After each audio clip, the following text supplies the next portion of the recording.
రాష్ట్రంలో పేద విద్యార్థి ప్రైవేట్ దాంట్లో చదువుకోవాలంటే భయపడేటటువంటి పరిస్థితి ఉంది. ఖచ్చితంగా ఫీ రియంబర్స్మెంట్ తొందరగా చేయాలని చెప్పి గవర్నమెంట్ని డిమాండ్ చేస్తూ ఉన్నాం. మీ అందరి దృష్టిలో ఉండే ఉంటుంది. మళ్ళొక్కసారి మీ దృష్టికి నేను తీసుకొస్తున్నా. ఏమైనా ప్రాబ్లమా? ఏమైంది? ఓకే. అయితే మీ అందరినీ నేను రిక్వెస్ట్ చేస్తున్నా, పేద విద్యార్థుల తరఫున నేను కౌన్సిల్లో ముఖ్యమంత్రి గారిని నిలదీస్తే ఆనాడు ఆయన మాట ఇచ్చారు ముఖ్యమంత్రిగా. ఏమని? పాత బకాయిలన్నీ తీర్చేస్తాం, కొత్త ఫీ రియంబర్స్మెంట్ ఏది పెండింగ్ ఉన్నా కూడా వెంటనే మేము నెల నెల చెల్లిస్తామని చెప్పి కౌన్సిల్ సాక్షిగా ఆయన చెప్పడం జరిగింది ముఖ్యమంత్రి గారు. కానీ యాజ్ యూజువల్ అన్ని మాటలు ఇచ్చి మర్చిపోయినట్టు ఇది కూడా ఆయన మర్చిపోయి పేద విద్యార్థులకైతే అన్యాయం చేస్తూ ఉన్నారు. అదేవిధంగా ఆ తర్వాత మరి మన భువనగిరి రేణుకా ఎల్లమ్మ దర్శించుకోవడం జరిగింది. ఆమెకు చాలా మహిమ ఉంది. లక్కీగా నిన్న ట్యూస్డే కదా, మంగళవారం అమ్మకి ఇష్టమైన రోజు దర్శనం చేసుకోవడం జరిగింది. మరి అమ్మవారి దయ వల్ల ఈ ప్రాంతంలో ఉండేటటువంటి ప్రజాప్రతినిధులకు బుద్ధి రావాలని నేను కోరుకుంటున్నాను. ఎందుకోసం బుద్ధి రావాలని కోరుకుంటున్నా అంటే, RRR ఎల్లమ్మని చూసిన తర్వాత RRR రాయగిరి దగ్గర పోవడం జరిగింది. మేము రాయగిరి అనేటటువంటి ఊరు ఇప్పుడు భువనగిరి మున్సిపాలిటీలో ఒక భాగం అయిపోయింది. వాళ్ళ ఒక్క ఊరిలో 6-7 సార్లు భూమి పోయింది రకరకాల ప్రాజెక్టుకి. అయినా సరే మళ్ళొకసారి RRRలో వాళ్ళ భూమి తీసుకుంటా అని చెప్తున్నారు. ఇది చాలా అన్యాయం. ఆపోజిషన్లో ఉన్నప్పుడు కుంభం అనిల్ కుమార్ రెడ్డి గారు పోయి ఉర్రూతలు స్పీచ్లు ఇచ్చారు. నేను ఎట్టి పరిస్థితులలో దీన్ని ఆప్తా అన్నారు. ఇప్పుడేమో ఆయన సింపుల్గా చేతులెత్తేసిండ్రు.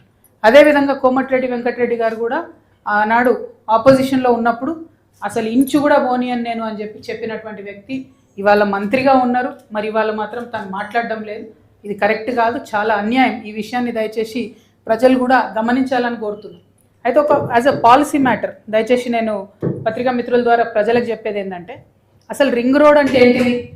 అసలు రింగ్ రోడ్ అంటే ఉన్నటువంటి పట్టణాలు, మున్సిపాలిటీలు వాటి చుట్టూ తయలేదు రింగ్ రోడ్ అవుతుంది.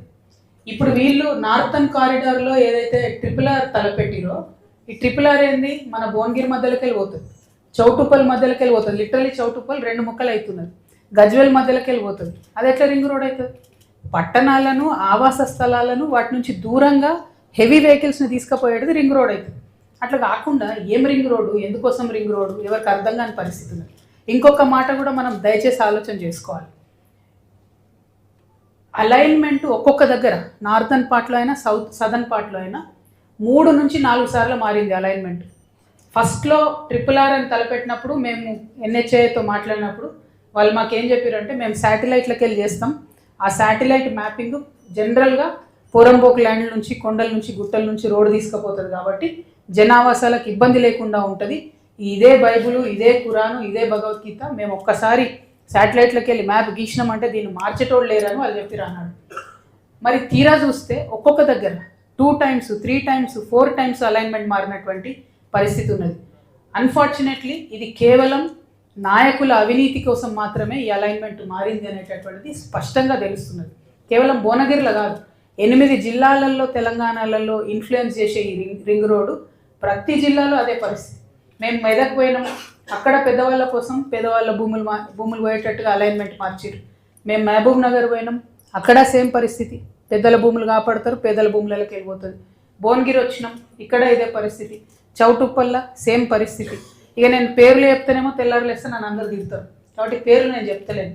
కాకపోతే వాస్తవం ఏంది అని అంటే, పేదవాళ్ళ భూములు తప్పేయడానికి, వెంచర్లు తప్పేయడానికి, కాలేజీలు తప్పేయడానికి అలైన్మెంట్ మార్చుకొని పేదల భూములకి వెళ్ళిపోతున్నాయి. రాయగిరిదైతే మరీ దారుణం. ఆల్రెడీ హైకోర్టు ఆర్డర్ ఇచ్చింది, ఇన్నిసార్లు ఒక్కొక్క ఊర్లోకి వెళ్ళిపోవద్దు అని చెప్పి. ఆ హైకోర్టు ఆర్డర్ని ఆధారం చేసుకొని ముఖ్యమంత్రి గారు ఇన్వాల్వ్ కావాల్సినటువంటి సందర్భం వచ్చింది. ఇప్పుడు కూడా ఇన్వాల్వ్ కాకపోతే మాత్రం ఇక్కడ ప్రజలైతే మిమ్మల్ని క్షమించరని చెప్పి నేను కాంగ్రెస్ ప్రభుత్వానికి హెచ్చరిక చేస్తూ ఉన్నాను. మేము నితిన్ గడ్కరీ గారికి కూడా ఇదే విషయం ఇప్పుడు ఆన్లైన్లో పెడతాం. ఆన్లైన్లో ఒక మూమెంటే నడిపిస్తాం. మేము ఇది కరప్షన్ జరిగింది, మీకు తెలిసి ఉందా లేదా? ఎందుకంటే నితిన్ గడ్కరీ గారు చెప్పింది ఏంటంటే, ఈ రింగ్ రోడ్ అనేటటువంటిది ఎట్టి పరిస్థితులలో మున్సిపాలిటీలకి వెళ్ళి పోదు అని ఆయన స్వయంగా చెప్పారు మన వాళ్ళు పోయి కలిసినప్పుడు.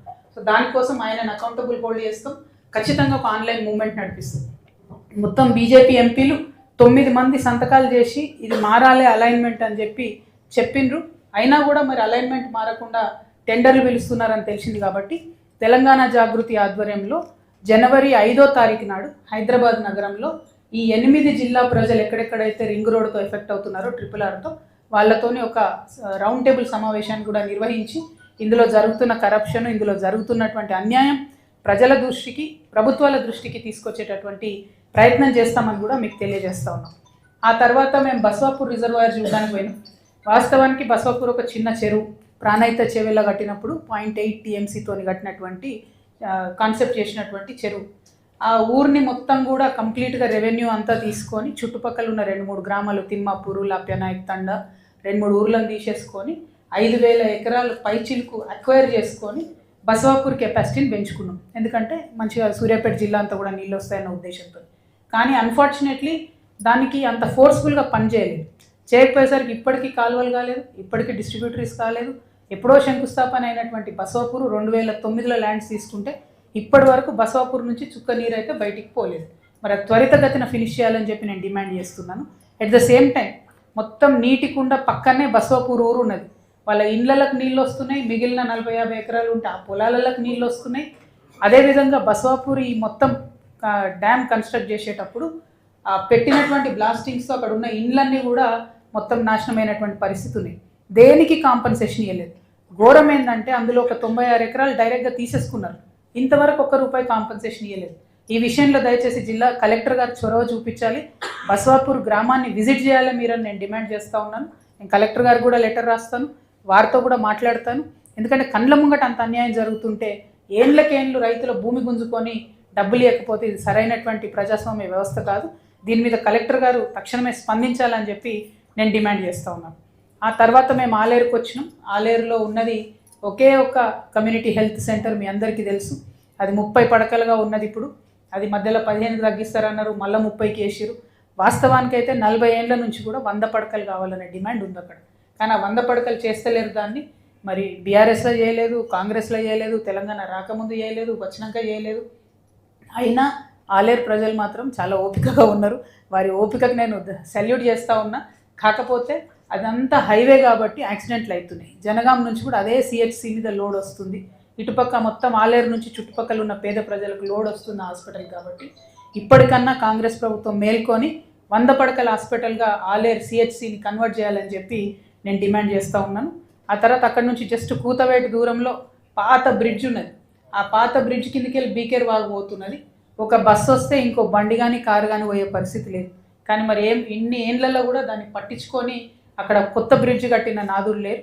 కంపల్సరీ ఆలేరు పట్టణం నుంచి జనగామకు, వరంగల్కు మన కనెక్టివిటీగా ఉన్నటువంటి ఆ బ్రిడ్జ్ను కొత్తగా నిర్మాణం చేయాలని చెప్పి నేను కోరుతా ఉన్నాను. ఆలేరు పట్టణంలో సగం జనాభా వచ్చి అక్కడనే బతుకమ్మ ఆడతారట. కనీసం ఒక లైట్ కానీ ఒక ఫెసిలిటీ కానీ లేదు. చాలా దారుణంగా ఒక డంప్ లెక్క తయారైంది ఆ ఏరియా అంతా కూడా. దాన్ని క్లీన్ చేసి బతుకమ్మకు కానీ, దసరా వేడుకలు ఆడనే జరుగుతాయి, రావణ దహనం ఆడనే జరుగుతుంది, మంచి ఫెసిలిటీ క్రియేట్ చేయాలని చెప్పి నేను డిమాండ్ చేస్తూ ఉన్నాను. ఆ తర్వాత మోటకొండూరుకి వచ్చినాం మేము. 950 సర్వే నంబర్లో 600 ప్లాట్ల విషయం పెండింగ్ ఉండబట్టి దాదాపు 40 ఏళ్ళు అయిపోయింది. అక్కడ అప్పుడెప్పుడో ఒక పెద్ద మనిషి చామల లక్ష్మీనరసింహారెడ్డి అనేట ఆయన సర్పంచ్ ఉన్నప్పుడు ఒక ₹10 ఇచ్చి ఆయన అట్లీస్ట్ పంచాయతీ నుంచి వాటిని ఫార్మలైజ్ చేసిండ్రు. అంటే ఇది మాకు తెలిసే జరుగుతున్నదని చెప్పడంతో 600 మంది అక్కడ ఉంటున్నారు. కానీ ఇంతవరకు ఏ ఒక్క ప్రభుత్వం కూడా